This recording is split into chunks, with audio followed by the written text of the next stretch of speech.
Hello everyone, welcome back to Let's Play Chrono Cross. I am TGO 10th, and last episode we had a bit of a mindfuck. We're dead. D-E-D dead.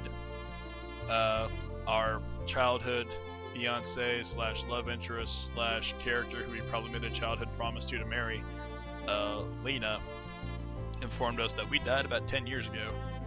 She said if we wanted to pay our respects we should go up to Cape Hal. Well, here's Cape Hal. Let's see if we can't put this mystery to rest. Here we have some geysers.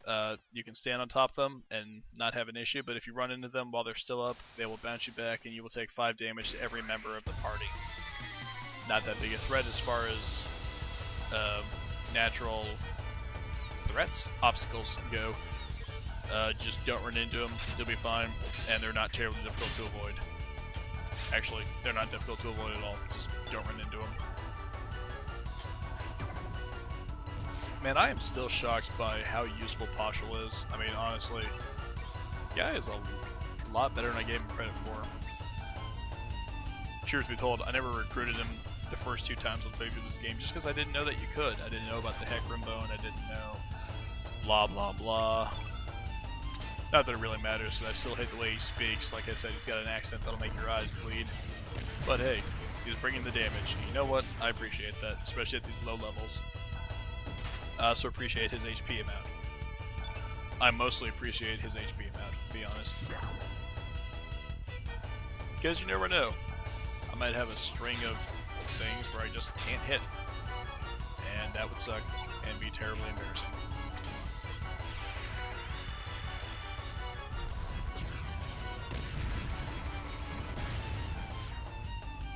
And a fight easily knocked out.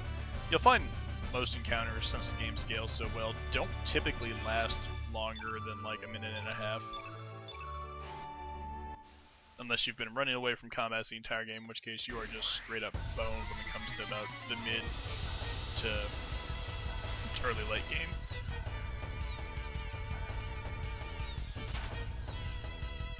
So my advice is just don't run from combats. Just muddle through them. While the game is not focused on grinding,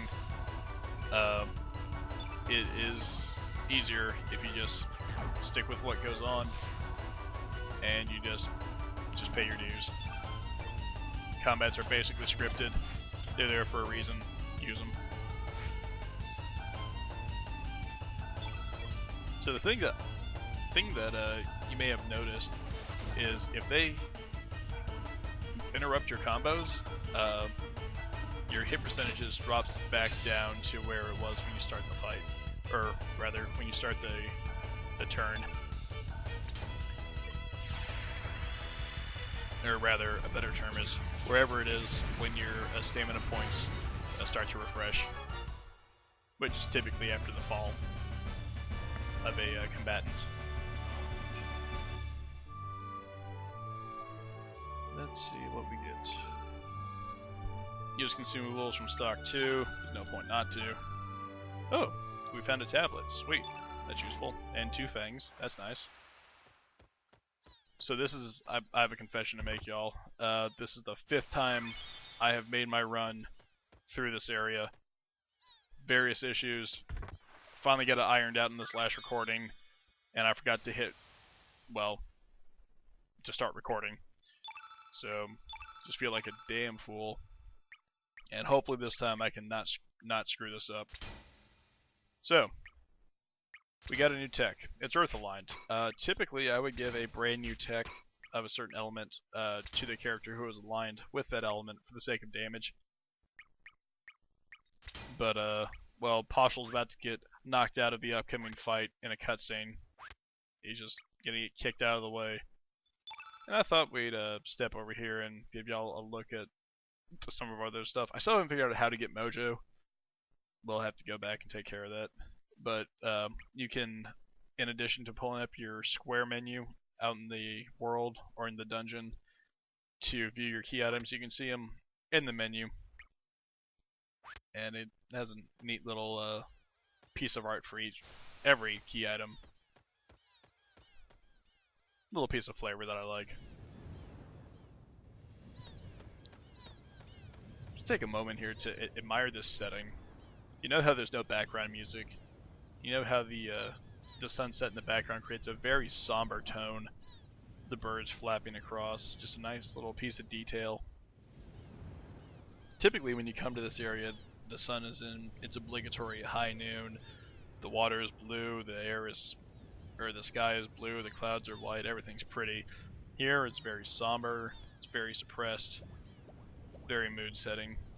Since we're confronting our own tombstone, I find that appropriate.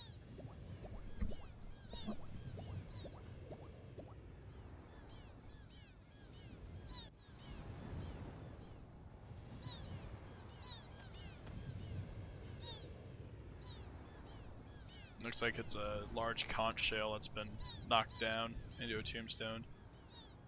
Died at age 7, we're currently age 17. That matches with the 10-year difference, but doesn't explain the fact why we're still alive.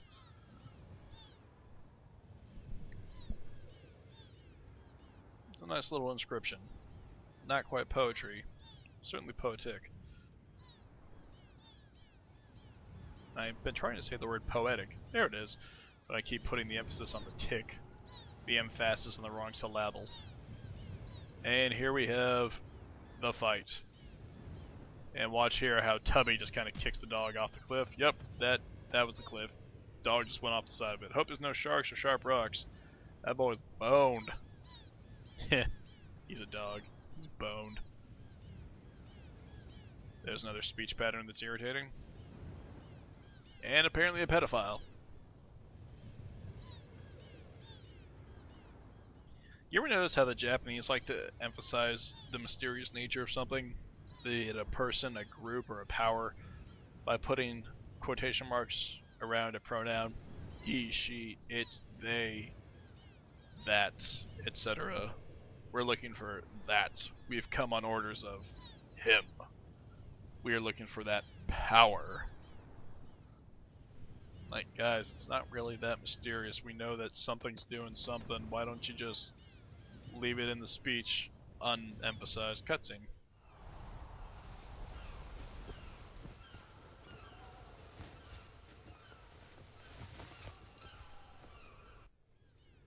Dude, we stabbed you. How are you alive? We stabbed you in a dream sequence. Why are you here?